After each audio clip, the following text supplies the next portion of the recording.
Now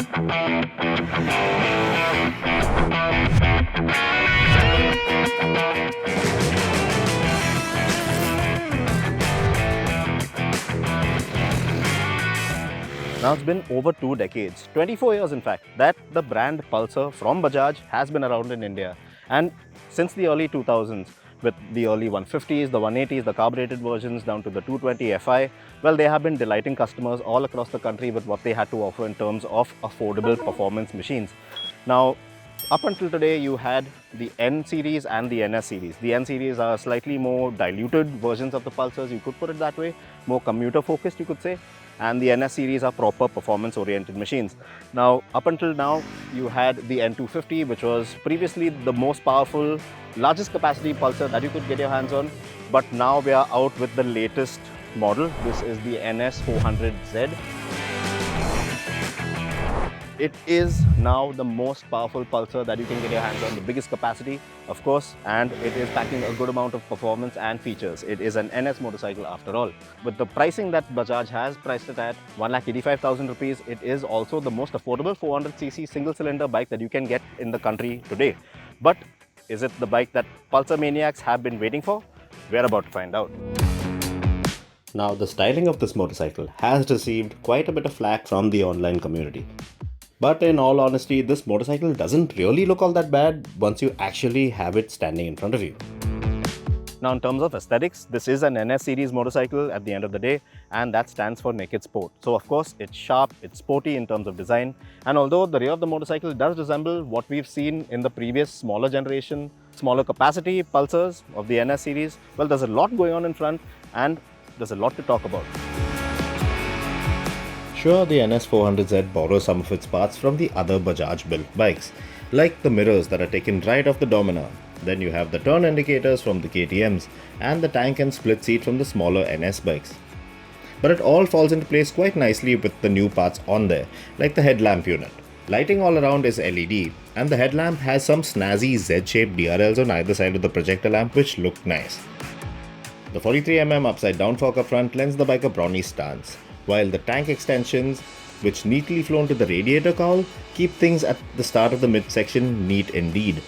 There are these small curves at the tail panels that contribute to the tidy design flow at the rear as well.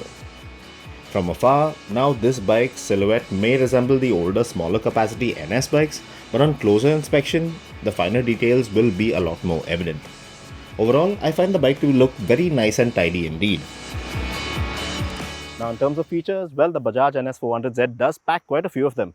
Now, this is the first Pulsar to actually have a ride-by-wire throttle. Then you have stuff like adjustable levers at both ends, that's a slip and assist clutch, which makes things, life in the city and out on the highway, quite easy. And of course, you do have riding aids like traction control, riding modes, ABS, 4 riding modes that alter the way the ABS kicks in. And of course, you have this nice bonded glass reverse LCD screen that has a small section that allows you to toggle between your Bluetooth commands and your turn-by-turn navigation. So a very interesting package as a whole. Now, some will have also noticed that the NS400Z doesn't get clip-on bars like the smaller NS200. But out here, the wide hydroform tube bar is meant to offer good amount of stability while proving not to be tiresome over long rides, which is a good thing. There's 4 ride modes on this bike, and you have full access to the 40 PS of power on tap in sport mode, while the power delivery is dialed down through road and off-road modes to rain mode. Now, ABS over here can't be switched off completely, and each ride mode dictates the way the dual channel ABS intervenes.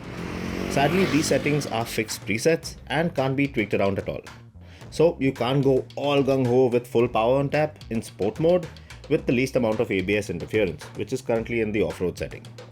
Traction control can only be switched off in sport and off-road modes as well.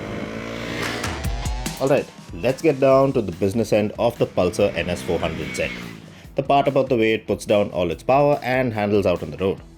Now, it gets the same 373cc single-cylinder liquid-cooled motor that powers the Bajaj Dominar 400, and it retains the same state of tune too. Power and torque figures remain unchanged at 40 PS and 35 Nm, but its rate of delivery isn't as relaxed as on the touring-friendly Dominar. The power and torque delivery has altered tremendously on account of the larger sprocket at the rear by one tooth. Then you have the ride modes with different power maps and also mainly due to the 18 kg weight deficit. The lighter handlebar, the wheels, the swing arm, the suspension units all contribute to keeping the weight of this bike low. Now in terms of posture, well, pretty upright and nice, but then again, once you really get down to riding hard and fast, this motorcycle feels really up for it as well. It's quite comfortable and you can ride this bike fast. It allows you to, because the way it's set up, the way the suspension is set up, it allows you to stick into corners nicely and of course decent ground clearance as well. Now the wheelbase has been shortened by around 20 mm from the Pulsar NS200, which is great. So you do have that additional bit of a little more agility, let's say. And of course, powered by the same engine as the Dominar, you do have the same power on tap. But then again, this motorcycle weighs around 18 kgs lighter, which is a world of a difference. And it's all there to be felt. As soon as you chuck this one into a corner, it just leans in so much faster. It just feels so agile. It's really good fun out on the road. Now, although Bajaj says that you can change the ride mode on the go, the process to execute this is a bit off. You see, the bike won't allow you to access the ride mode and traction control menu unless you completely close throttle. So after you close throttle, it takes a couple of seconds to toggle through and change the mode you're in. And I know it isn't much, but it still is a bit of a waste of time. It should ideally let you enter the menu first before asking you to close throttle and change mode. Still, the bike feels light and sprightly right from the get-go, and the engine isn't as vibey as the unit on Dominar, which is awesome. Low down the power band, there's a good amount of power that will get you off the line briskly, just as you would expect a bike of this kind should. Power in sport mode is lively and linear and very predictable, while in road and off-road mode, well, the power delivery is a bit dialed down. Rain mode, well, that's when you want to be downright cautious while riding through slippery road conditions. The motor is quite tractable and the clutch is nice and light, which is great for the city. You can pull away from as low as 40 km per hour in 6th, while the NS will allow you to cruise down the highway at 100 km per hour at about 5000 rpm in the same gear without a worry in the world. You can even carry out overtakes at the speed without a fuss. Now, if you want to extract serious performance from this bike and motor, you'll have to really ring it through the gears, hitting the red line on each count. And the NS, well, it will happily comply and have you nodding your head in approval almost every time. Now, the only downside that I see to this motorcycle currently has to be the front tire, which isn't a radial tread like the one at the rear. And it just seems to let go when you drop anchor hard and you need it the most. The 320mm disc up front doesn't fare bad at all, but that tire, well, it can really lead to some scary instances. So that's definitely the first thing that I would swap out on this bike. I almost forgot, the NS400Z's also got a lap timer in there. So we simply had to see if it was track worthy over at the Bajaj test track in Chakan. And it unsurprisingly was. Now, although this bike feels like it's built to a budget, it definitely is a thoroughly entertaining machine this.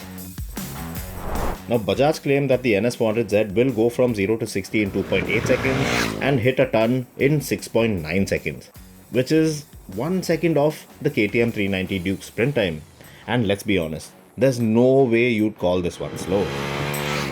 Now, right from the beginning, the Bajaj Pulsar was known for one thing: how it democratized performance. It brought power to the people, in the motorcycling sense of course, because you didn't have to be overly wealthy to own a fast stock bike, and it was easy to repair as well.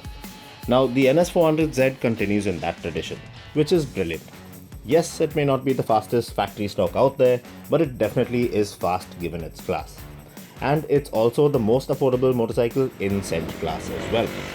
It's a bike that has evolved into a different beast out on the road altogether, and the fact that Bajaj have named it the Z would imply that there will be other better equipped and probably more powerful variants to spawn down the line.